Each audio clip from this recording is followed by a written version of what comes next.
আসসালামু আলাইকুম ফ্রেন্ড, চলে এসে আবার একটি গুরুত্বপূর্ণ ভিডিও নিয়ে। ফ্রেন্ড, এই সময় বৃষ্টির দিনে ড্রাগন ফুলের যে প্রবলেমটি হয়ে থাকে আজ সেই বিষয়ে কথা বলবো। ফ্রেন্ড, তোমরা দেখতে পাচ্ছ কি পরিমাণে ফুল নষ্ট হয়ে যাচ্ছে।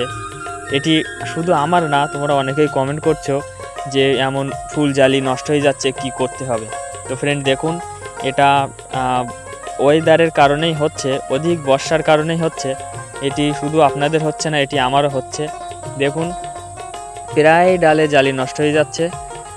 সাধারণত জালি নষ্ট হতে হতে একটি কিংবা দুটি জালি থাকে, এবার কিন্তু তবুও থাকছে না। দেখুন, আমার যে ডালে নষ্ট হয়ে গেছে, কিছু কিছু ডালে একেবারে ডাল শূন্য হয়ে গেছে, কোনো জালিই নেই, পুরো ফুলটাই নষ্ট হয়ে গেছে। 4-5টা করে ফুল সবকটাই নষ্ট হয়ে গেছে।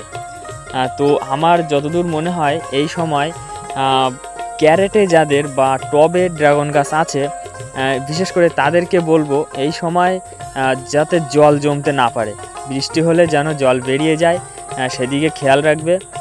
ক্যারেটে হলে সাইড দিয়ে বার করে দেওয়ার চেষ্টা করবে। টবে হলে টবের নিচে দিয়ে জল বার হয়ে যায়, কিন্তু অধিক বৃষ্টির কারণে হয়তো নিচের জায়গাটা বন্ধ হয়ে যেতে পারে, জল বার হতে পারবে না। তো তোমরা পলিথিন দিয়ে, যদি সম্ভব হয় পলিথিন দিয়ে গাছটিকে ঢেকে দেবে, মানে গাছের গোড়াটিকে ঢেকে দেবে, যেন বৃষ্টি হলে জল সরাসরি না পড়ে। তবে কিছুটা জালি নষ্ট হওয়ার রোধ হবে, কিছু জালি হয়তো দাঁড়াতে পারে।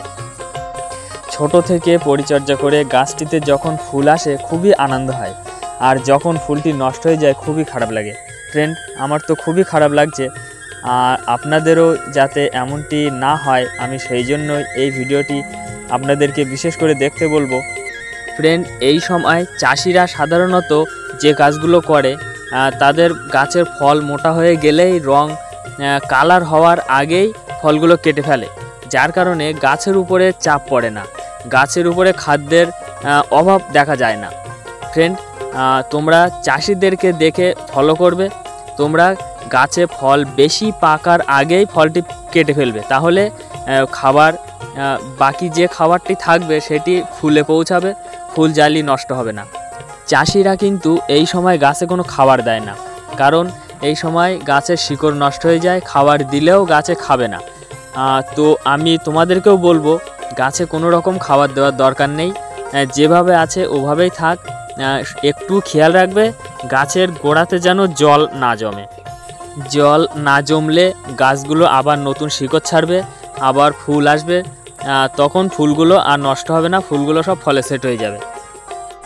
ফ্রেন্ড, আমার গাছে কিন্তু প্রচুর ফল ছিল। আমি চাষিদের ভিডিও দেখেছি, চাষিরা যেভাবে ফল কাটে আমিও সেভাবে ফলগুলো কেটে ফেলেছি। আমি তোমাদেরকে দেখাবো যে আমার গাছে কি পরিমাণে ফল ছিল। আর এই যে ভিডিওটা করছি, এটি ফল কাটার পরে ভিডিওটা করছি। দেখুন তোমরা গাছে কি পরিমাণে ফল ছিল, ফলগুলো কেটে ফেলেছি, তারপরে ভিডিওটি বানিয়েছি। দেখুন, আমি চেষ্টা করছি যাতে আমার গাছে যে ফুলগুলো আছে সেই ফুলগুলো যেন অন্তত টিকে থাকে, এগুলো যেন আর নষ্ট না হয়। ফ্রেন্ড, এছাড়াও তোমাদের যদি কোনো প্রবলেম হয়ে থাকে তাহলে কমেন্ট করো, আমি কমেন্টে সলভ করার চেষ্টা করব। যদি দরকার হয় তাহলে ভিডিও বানিয়ে আপনাদের মাঝে নিয়ে আসব। আমি চাই তোমাদের জন্য কোনো প্রবলেম না হয়, কারণ আমি যখন প্রথম ড্রাগন গাছ লাগিয়েছিলাম আমার কিছু প্রবলেম হতো। আমি বিশেষ করে সেই ধরনের প্রবলেমগুলোই তোমাদের মাঝে নিয়ে আসি, যাতে তোমাদের কোনো প্রবলেম না হয়।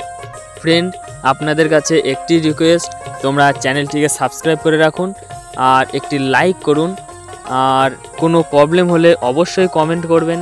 আজ যেমন ভিডিওটি দেখলেন, কিছু শিখলেন, কিছু বুঝলেন কীভাবে পরিচর্যা করতে হবে।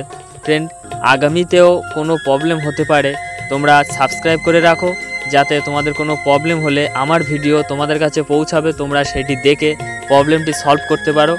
তো ফ্রেন্ড, আসছি পরবর্তী ভিডিও নিয়ে, ভালো থাকবেন সবাই, ধন্যবাদ।